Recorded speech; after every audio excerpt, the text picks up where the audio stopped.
Yes, class, am I audible to all of you? Yes, ma'am. All right. So in the last class, we had started the unit 4, that is EMI and AC. So in this fourth unit, we have discussed in the last class that until your third unit, we had discussed that current produced in a conductor will provide magnetic field. But if whether the reverse is possible or not, that is a magnetic field that is produced in a conductor, will it provide you current or not?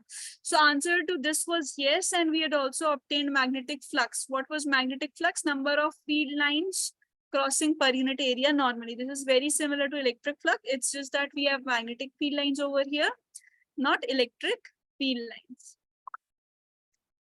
Yes, now the magnetic flux formula we discussed, it was dot product of magnetic field and surface area, B dot S, Bs cos theta.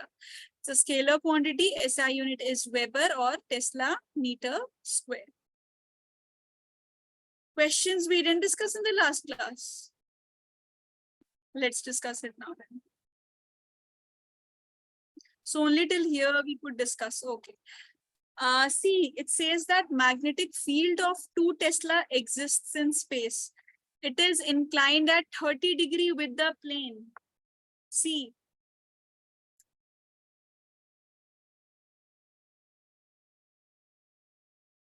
this is the plane, and magnetic field, this is 2 Tesla. This is making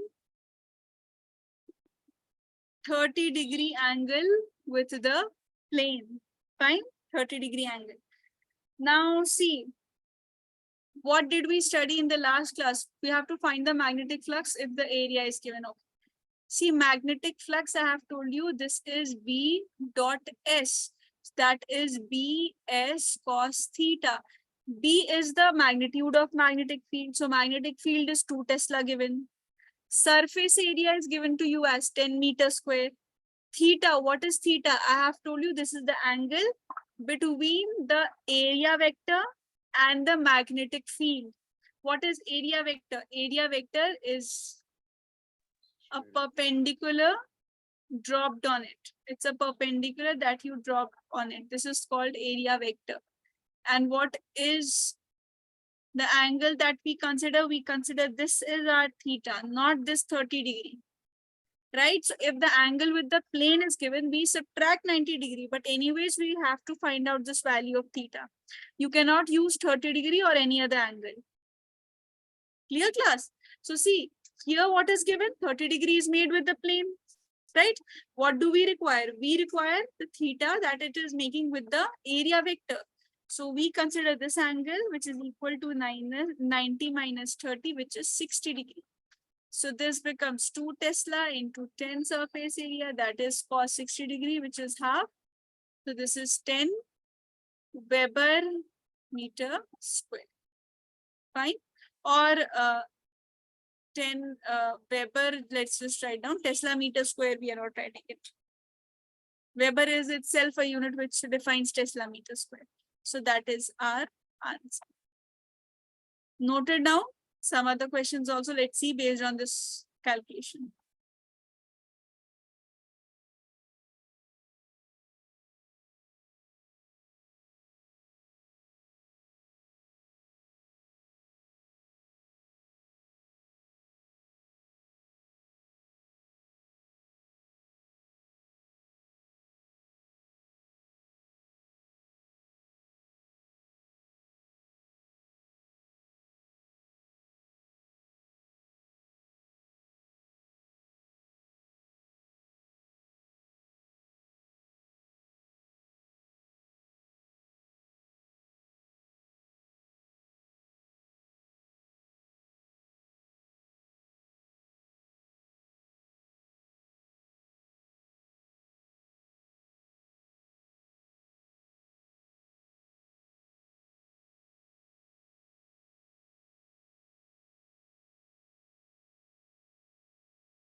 Sari, apply the formula of equatorial and axial field, no, that we have studied in the last class.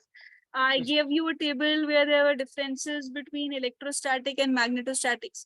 So that axial line and equatorial lines equation, that is being asked in this question, in that question which you are asking. Okay, next question says that magnetic field is given 10. I have sent the table. No, I have sent the table. Yes, I'm listening. है ना? I have sent it. Okay, Fia, you're not in the group. I'll resend it. Okay, just text me, Fia, so that I can send you. I'll forward the same to you. Yeah, ma'am. Just add me in the group. I'm not in the group only, ma'am. Okay, I'll get you added in the group. That's better. Okay, ma'am. Fine.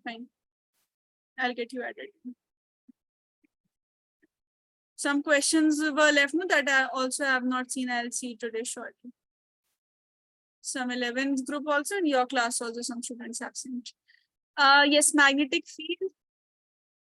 B is 10I cap plus 3J cap plus K cap. Tesla exists in space. Calculate flux through an area of 2 meters square in YZ plane.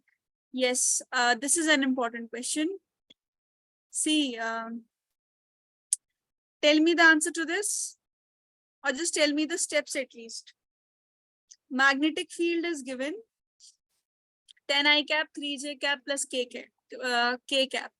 You have to find the flux through 2 meters square in YZ plane. See, this is 10I cap plus 3J cap plus K cap. Right. You have to calculate the flux through 2 meters square in YZ plane. Now regarding the surface area, we have to talk about. Tell me what is the, at least you people tell me in the chat column, what is the surface area that we have to use over here. What should I put it here to finally solve this as B dot S? What should, this is B as it is, I'll put here. This will be 10I cap plus 3J cap plus K cap. Dot what? This tell me. Yes, all of you in the chat column. Is that enough, Austin?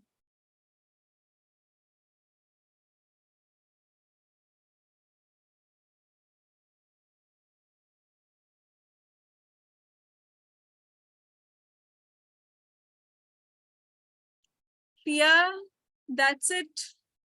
Something else will be there. Okay, Shahid is correct. Very good, Shahid.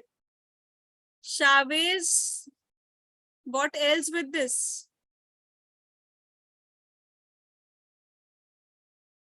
Till now, complete value Shahid has only answered. C class, when it is, no. Why 10 to the power minus 2? It's not written in centimeters. When you have the quantity written in centimeters, then you multiply it with 10 to the power minus 2. Now listen, when you are solving something in Cartesian form, you also require not to solve it in Cartesian form. If it is 10I cap plus 3J cap plus K cap, you cannot simply multiply 2 meters square. Both of them have to be in the same unit, right? Now see, when I talk about YZ plane, so YZ planes we have discussed. See, suppose this is 2 meters square I cap. Yes, very good. 2I cap we put. Very good, Shavis. Now it's correct. Earlier you just wrote I. See, suppose this is your XY plane, right? So this is your Y plane. This is your X plane, right? Now this, when I talk about this, this is your Y planes. This is your, so this is your YZ. And when I say this, this is X axis. This is this is Z axis. So XZ plane. When I say YZ plane, so YZ plane means this. See, when I say this is the XY plane, YZ plane, ZX plane. So YZ plane means this. Now, when I am seeing 2 meters square YZ, how do we use this? How do we use the formula? We just do not substitute it directly. We have a condition which I have mentioned you, that always take the perpendicular to it. That is the n cap you have to consider. And if this is y, this is z, this entire plane is xy, to which axis is this now pointing your area vector? Positive x-axis, that is your I cap. So here, not only two I cap you have to put, because this is y, this is z, and x is being pointed here. So this is 2 I cap. Now look here. 10 I cap into 2 I cap gives 20. 3 j cap into 0, because j cap has no partner over there. K cap into 0, nothing for k cap. So this is just 20 Weber.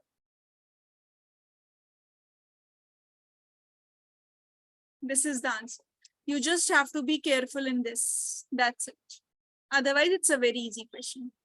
Noted down. I think one more question. No, this is the last question. Then we'll start with Faraday's laws.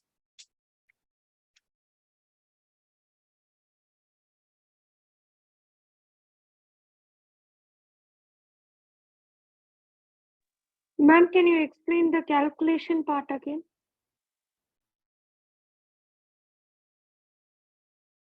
This axis part here. No, ma'am, the I cap, J cap, K cap calculation. See, I cap, J, this calculation. Okay, see, 10 I cap multiplied to 2 I cap. Is this clear? Why is this 20? Yes, ma'am, that's clear. But what about J cap, K cap?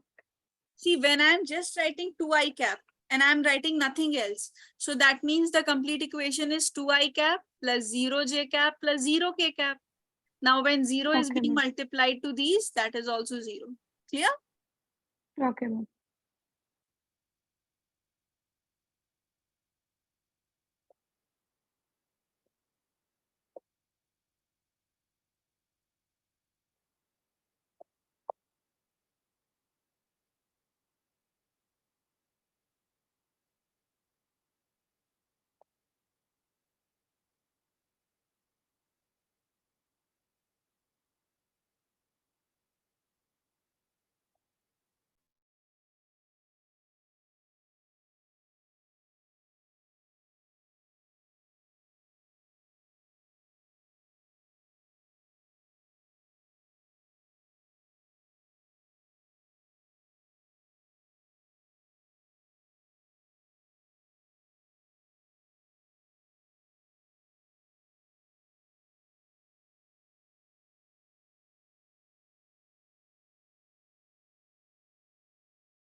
Now coming to the Faraday's experiments.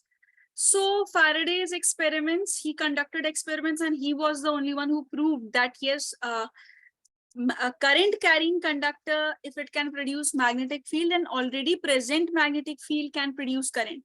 Now how? So this we will see. So you will also be able to understand how reverse is occurring, like magnetic field inside a conductor is able to produce current. For example, if what he did, not an example, what he actually did, and that I'm telling you, there was a circuit constructed by him. He took a wire and he shaped it into this form, into a hoop form. And then he connected a galvanometer over here. Why galvanometer? Because he didn't want to measure the current. He initially wanted to have the knowledge of the presence or absence of current. So that's why galvanometer was sufficient. Now, keep on remembering magnetic flux. We did magnetic flux first in the last class because magnetic flux will be throughout. Without magnetic flux, you will not be able to understand further. What was magnetic flux? I'm again repeating. Number of field lines crossing per unit area normally. Now see, what he did was, he took a bar magnet having north polarity and south polarity. Then he brought the magnet closer to this loop. This is a loop that has been made by the wire. A proper circuit is being connected and a bar magnet is being made closer to this loop of wire. When he brings it, what he notices, what he observes is that magnetic field lines are coming. Why? Because of this magnet, magnetic field lines are coming. So he notices that as this number of magnetic field lines are increasing, magnetic flux will also increase. Why? What is magnetic flux? Magnetic flux is number of field lines crossing area. So if number of field lines are more, magnetic field is more, number of field lines will also be more. So B increases, flux increases. Yes. If magnetic flux increases, what he noticed was that as soon as he was bringing this bar magnet closer to this, he was bringing this closer, the deflection kept on increasing, first towards this direction, then this direction, like this. Like this. If deflection is more, means current is more. So this proved that yes, if magnetic field is increasing, current can also be produced. Earlier, there was no current in the circuit. When this bar magnet was brought, this is a galvanometer. Yes, this is a galvanometer. Galvanometer is a device that is used to just detect the current. So yes, this is a galvanometer. Now, what he did next was, he took this loop again. Then a galvanometer was connected. Same thing, same apparatus. This time, he let the magnet move away from the loop. Now what happened? Slowly the field lines, they decreased. So what happened? Magnetic field decreased, flux decreased, and the current also decreased. What else he noticed? In the same, this was one single experiment with 3 parameters, you can say. One, when the bar magnet is brought closer with certain velocity v, when it is moved away with certain velocity v. And thirdly, in the same experiment, this is not a different experiment, this is the same experiment only. What he did, he let the bar magnet remain stationary. This is the north pole, this is the south. No deflection was observed. So no magnetic field, no magnetic flux, so no current, right? So nothing happened here. So this was the first experiment that was done by him. All right. Nextly, what he increased, do one thing, just to note down this.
Ma'am, I can write magnetic field flux and I is equal to 0. What? Yes, Ma'am, I Priya. can write magnetic field flux and I is equal to 0. Here in the third case. Yes, ma'am. Yes, there will be 0 because magnetic field is 0. No magnetic field is being produced. It is not a such closure what you are seeing in this diagram, no? Because I didn't have so much space. This is located at a little distance. That's why though no magnetic field is being generated. And since no magnetic field is being produced, no magnetic flux is there. So that's why we do not have current in our system, because we do not have any requirements for current over here. No apparatus is also mentioned for current. So our current will not be there. It was being there because of magnetic field. Since magnetic field is not there, so current is also not there.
Okay, in the second experiment, this was the first experiment with 3 conditions where the bar magnet was brought closer, it was moved away, and third one where it wasn't moved. The same thing in experiment 2, the same thing is there. A loop was constructed out of a wire. Galvanometer was placed. And now what happened? The bar magnet was brought from the opposite side. So same thing was observed. Magnetic field lines were produced when this bar magnet, now this time the bar magnet is not moving. In the second experiment, no, same thing is there. Bar magnet is kept, magnetic fields are observed. Now this has started moving, the loop is started moving. Fine. In the previous cases, bar magnet was coming from one direction and it was moving. Now in this second experiment, bar magnet is kept stationary, but now the loop is moving. So same thing was observed, same experiment, same conclusion. Lastly, this does not have so much significance in this lesson. This we'll see in the next lesson. What was done was iron rod was taken.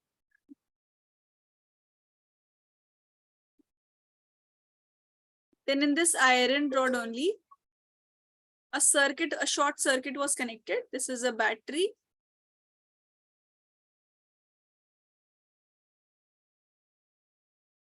Key was closed. Rheostat I told you in the last class. I think I have told you. Rheostat is basically variable current, a device where you can vary the current.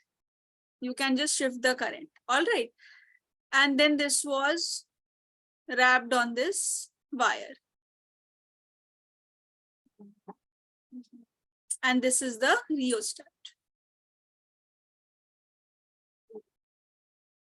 And then the leftover wire, the wire which was left, this was further connected to a galvanometer. Fine. Now what was observed? See, this is one end, let's say P, this is one end, let's say S.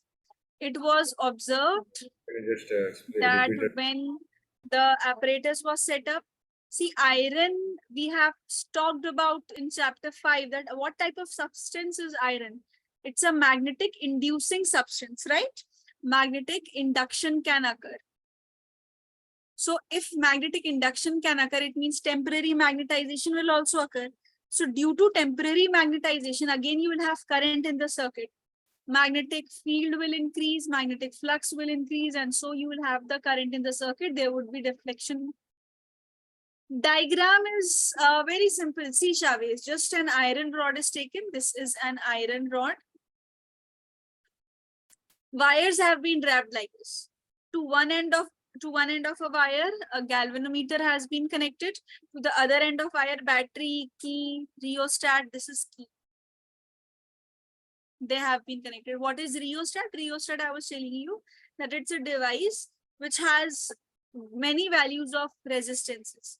So you can modulate the resistance according to you. Suppose you require 3 ohm resistance and later you want 4 ohm resistance. So what will you do? Every time it's not possible for us to keep on changing the values of resistors. One you have connected one resistor, then you are again connecting 4 ohm resistor, then 5 ohm. So rheostat is a device which has many values of resistances on itself. You just drag the switch over the value which is required by you. That is what is known as a rheostat. So this setup was done again because of this iron rod. Iron rod, we have talked that it is that it exhibits the property of magnetic induction, means it can be temporarily magnetized because of the presence of this. So when the entire circuit was set up, again iron rod, because of temporary magnetization for a short duration of time, it produced magnetic field. So further these magnetic field, then they increase the magnetic flux. Current was also produced, same thing. It's just that why was I telling you that we will not discuss this here, because this produces alternating current. And how this alternating current is being produced, that we'll see later on in the next lesson. So that is not required by you right now. But it's just that you have to understand that these experiments were done. So what are the conclusions that you have to remember? See, whenever the magnetic flux linked with the closed circuit changes, first, these are the Faraday's laws of Faraday. Whenever Faraday's laws are asked to you, you have to mention these.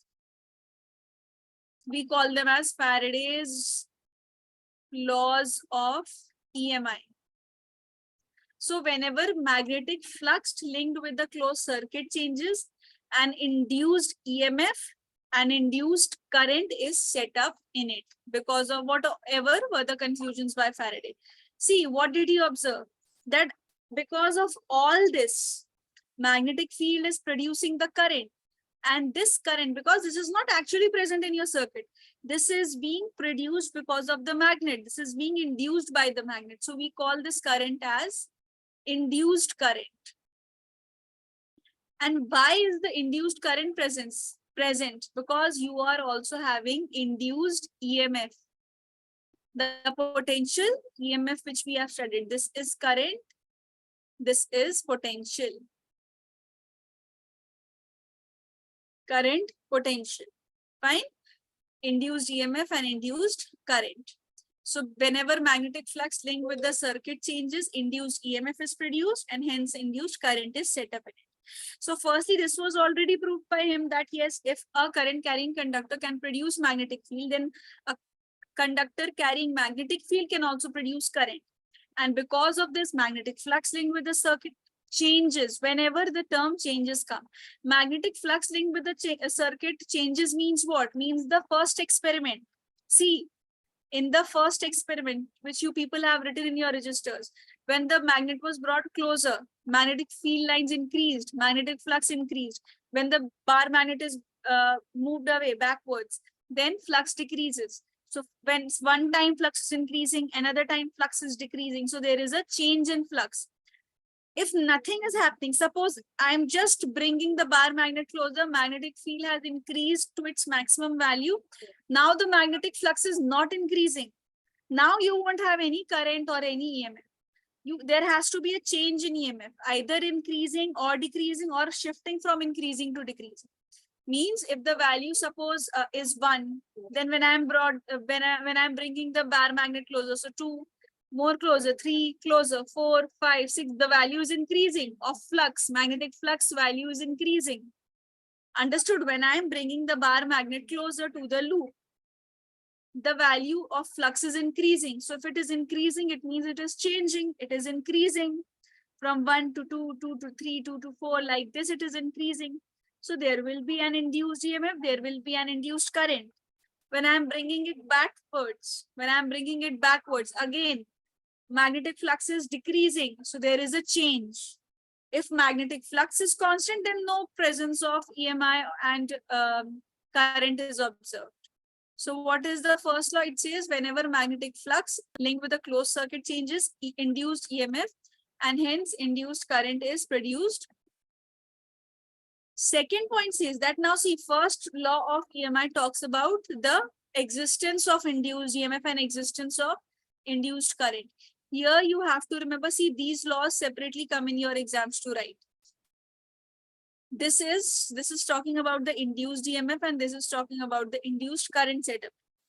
Secondly, it says that higher the rate of magnetic flux, greater is the induced EMF of current. Why? Because EMF is actually directly proportional to the magnetic flux.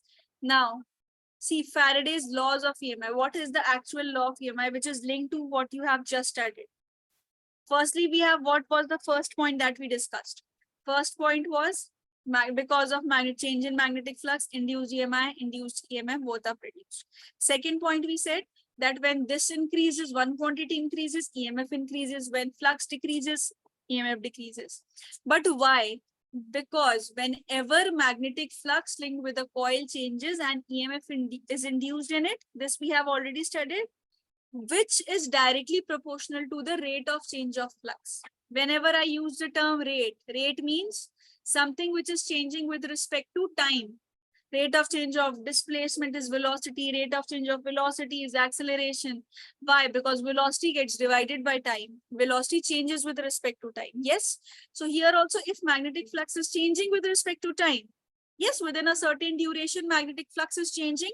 Either it's increasing or it's decreasing, or it's a fluctuation between increasing and decreasing. Anything can happen. So whenever this is changing, EMF is produced. And what is the value of this EMF? This EMF is directly proportional to rate of change of magnetic flux. This means, suppose, let's say initial magnetic flux is phi I, final magnetic flux is phi F. What is the change in flux when I talk about the change in flux? This is final flux minus initial flux. Fine. So when I say rate of, let's say this is phi, change is phi. So what is rate of flux, rate of change of flux? That means d phi over dt. Rate of change means something that is getting divided by time, something that is changing with respect to time. For 1 second, certain amount of flux is there. For the next second, the flux has changed its magnitude. Then the third second, something else is present.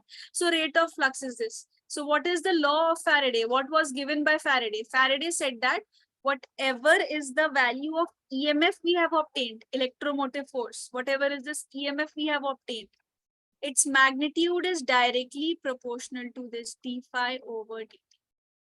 So here we do not get a constant. Constant is 1 only. We just put a negative sign and this is it. This is our formula. What is this negative sign? Negative sign, you will have a separate law which we call as the Lenz law. This will tell us why is this sign negative. I'm not going into the details of Lenz law right now. For the time being, just remember a minus sign is being put. Because Lenz law is itself a separate whole topic that we'll discuss later. What is one more thing? If it is not a very small change, if it's a quite significant change, then it would be minus delta phi over delta t. EMF is what? EMF, E is what? E is EMF. What is d phi over dt? Rate of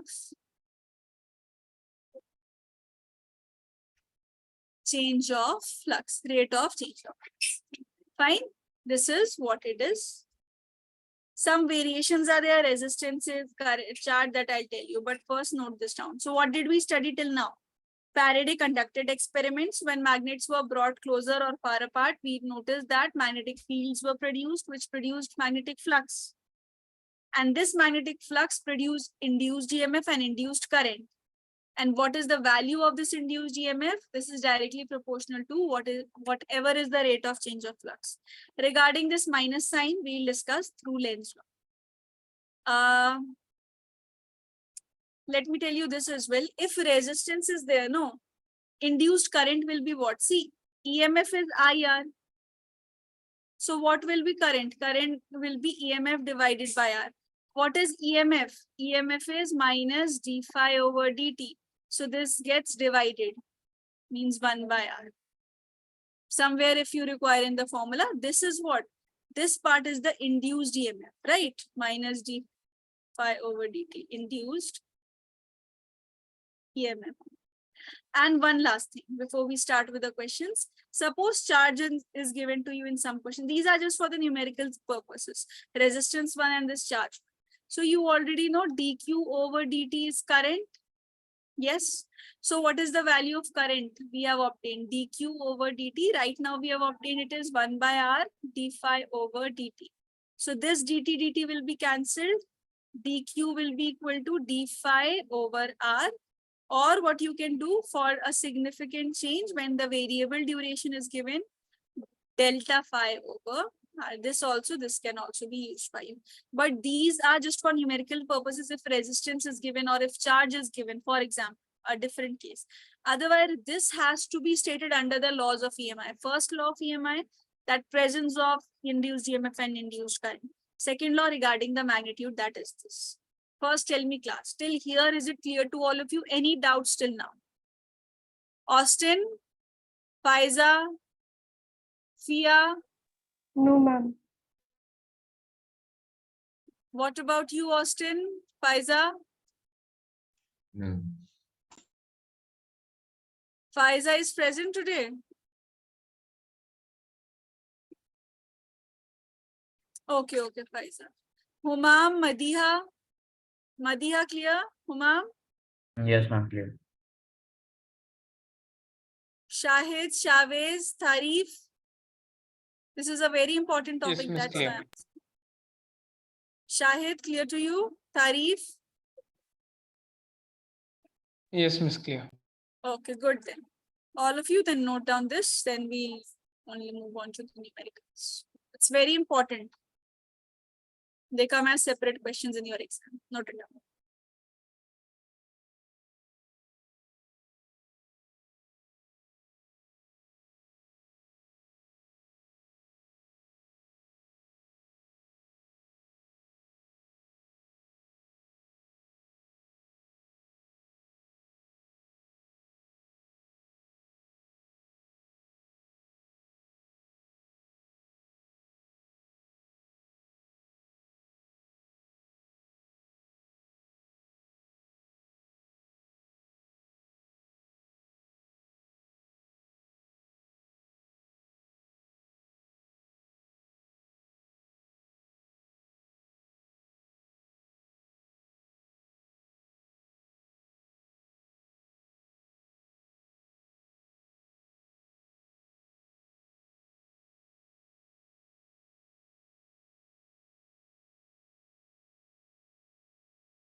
Here you can leave experiment 3. See, this experiment will actually be repeated in detail in AC.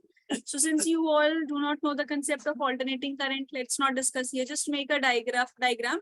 Just understand the diagram and just remember that current is being produced, which is alternating in nature.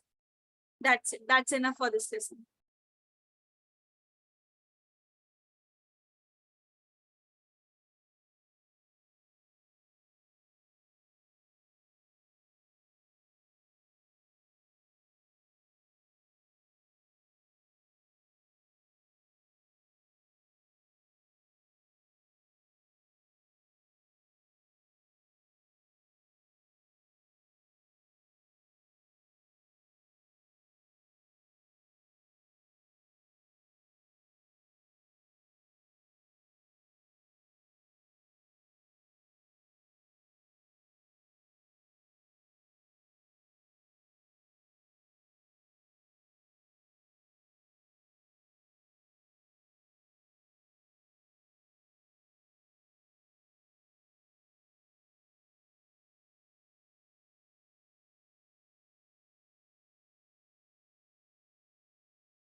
Can you scroll up?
See, the question says no answers till now. I've given you sufficient time.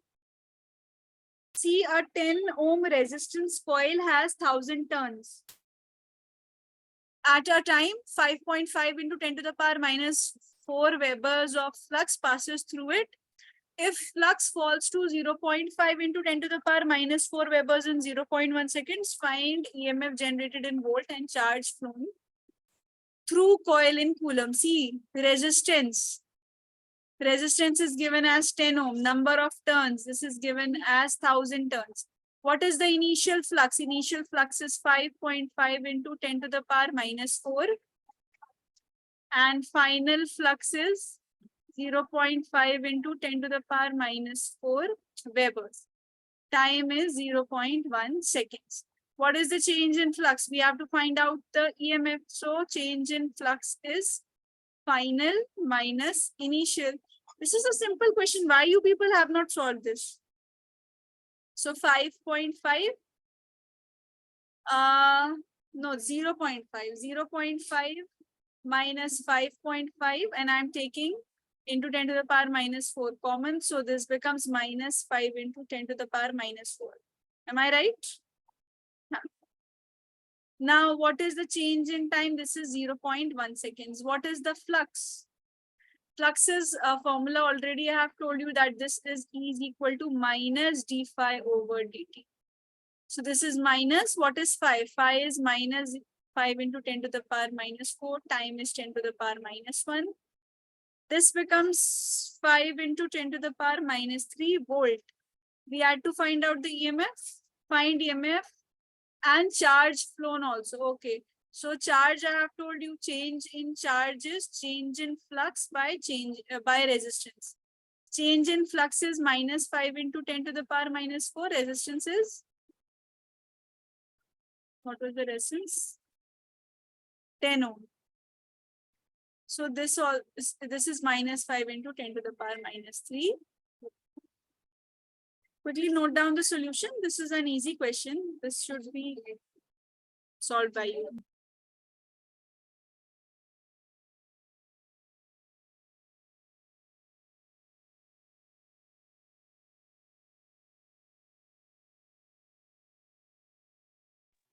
Ma'am, the EMF, how did it become 5 into 10 raised to minus 7? Yes, Fia, what? Ma'am, the EMF we have calculated, how did it become 5 into 10 raised to minus 7? Not 7. No, not 7. This is minus 3. This is minus 3.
Oh, yes, yes, yes. The charge in the second case would be -5. Right, right, right. Thank you.